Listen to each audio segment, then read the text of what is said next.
Whoa, yo, what's up, my peoples on Facebook? Hey, I just wanted to give you guys a different message this morning. And the message this morning is kind of twofold. The first being the millennials and anyone else who's saying YOLO.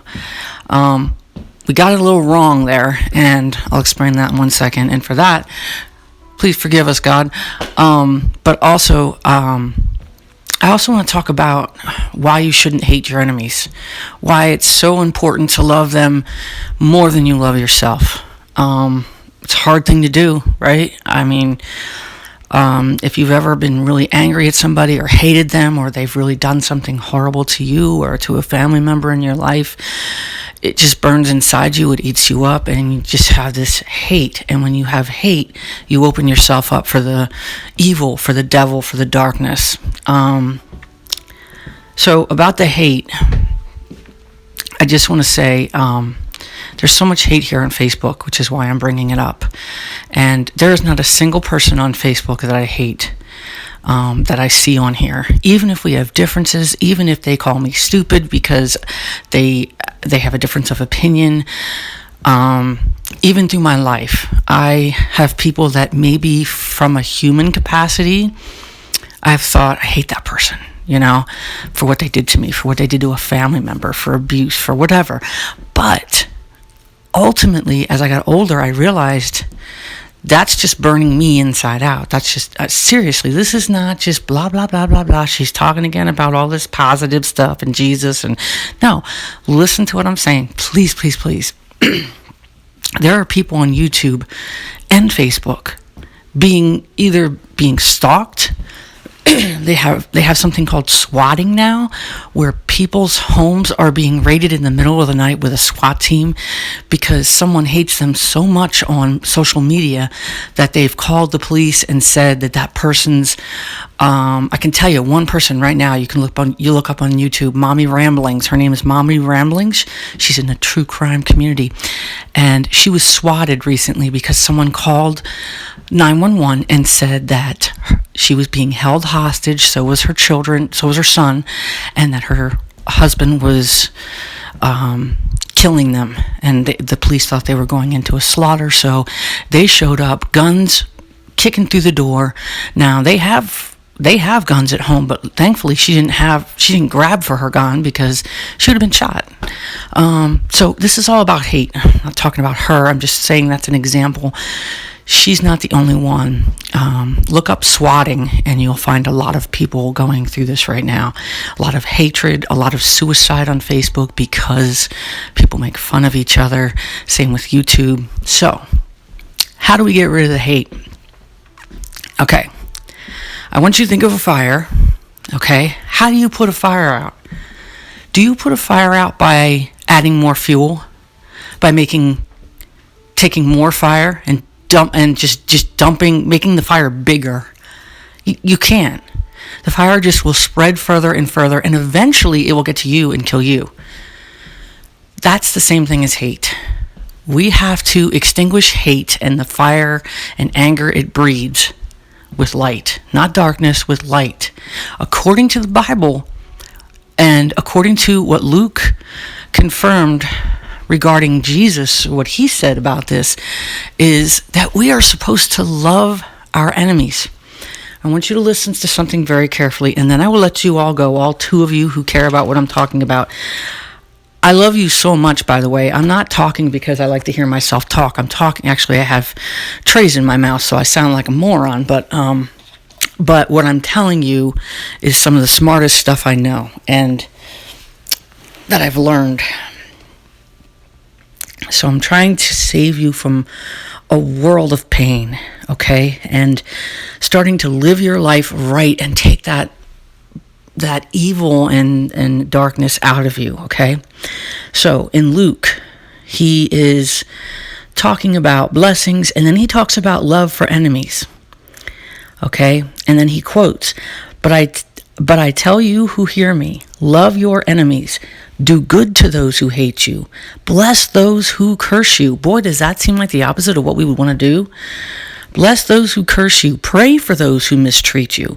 If someone strikes you on one cheek, turn to him the other also. If someone takes your cloak, do not stop him. Now, I don't know about that one. I might say, excuse me? No, I'm just kidding. Do not stop him from taking your tunic. Sorry. Give to everyone who asks you, and if anyone takes what belongs to you, do not demand it back. Do not demand it back. Do to others as you would have them do to you. Remember that phrase? That's the golden rule. That comes from Luke, and that is 6:31. Do to others as you would have them do to you. If you love those who love you, what credit is that to you? Even sinners love those who love them, meaning like even sinners, even people who are murderers, love their children because they're an extension of them. Okay? And if you do good to those who are good to you, what credit is that to you? Now, that doesn't mean you shouldn't do good to people you love. What it's saying is, in addition to that, I mean, we shouldn't be living for credit, first of all. It shouldn't be about, oh, wow, I get brownie points for that. But what he's saying is that actually helps you. That's not about really helping someone else because you love that person, and that's a good thing. You want to take care of those that you love. But he says, even sinners do that. And if you lend to them from whom you expect repayment, what credit is that to you? I want you guys to think about Judge Judy. Okay? My mom and I used to watch Judge Judy all the time together. I miss doing that. But one of the things she says is, it was really true.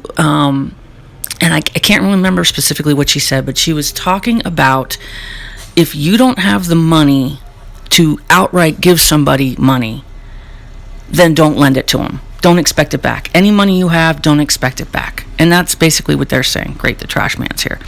Okay, I have to get going too. Okay, where was I?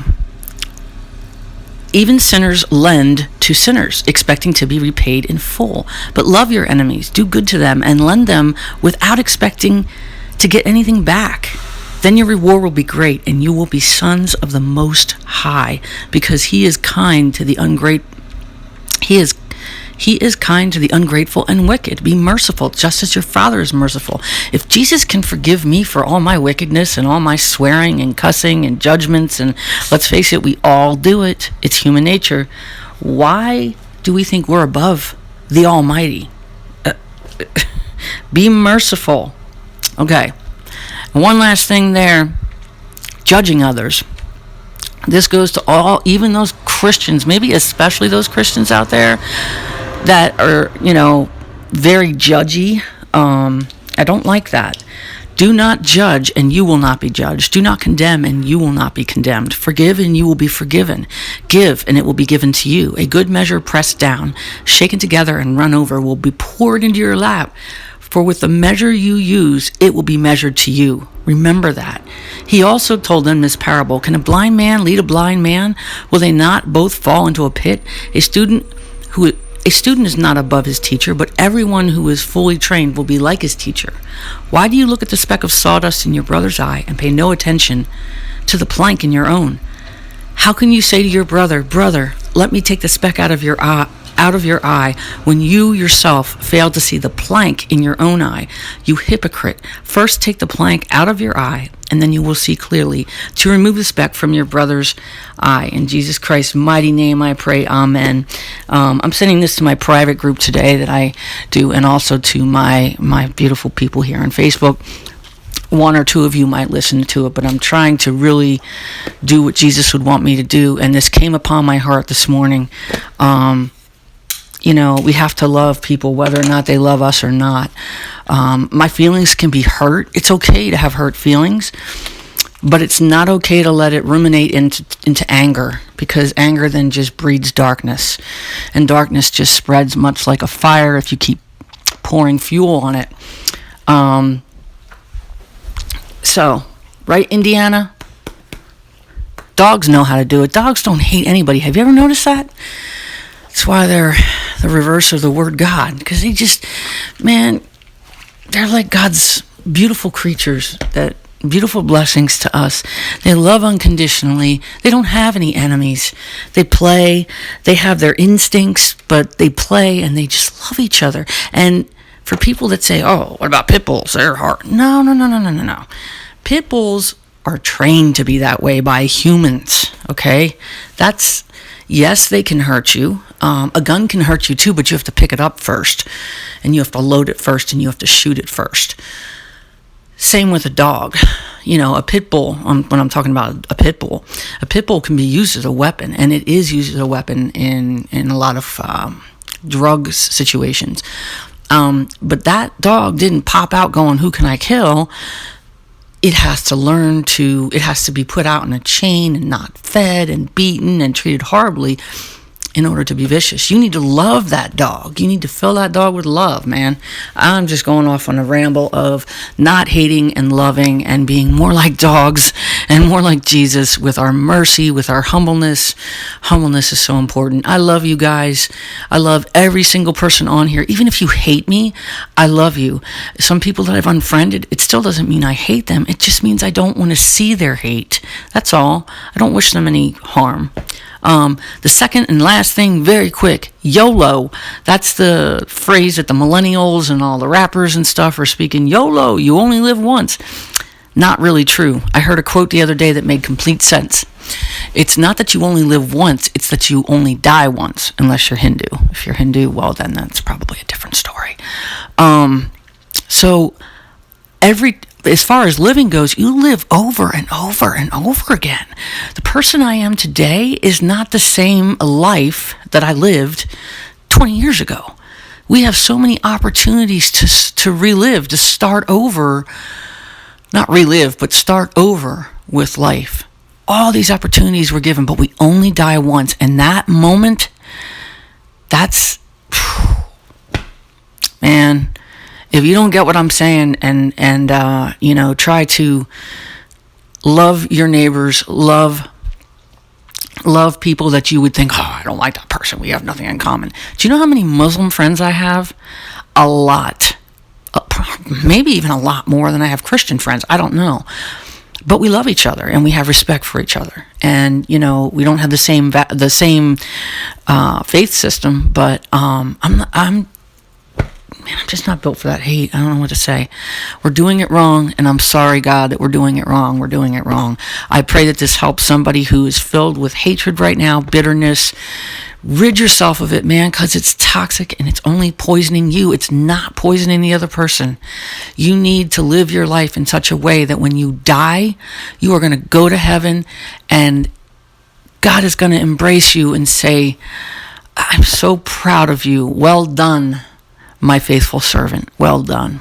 Gotta go. I love you. God bless you. Jesus loves you. I love you. Peace.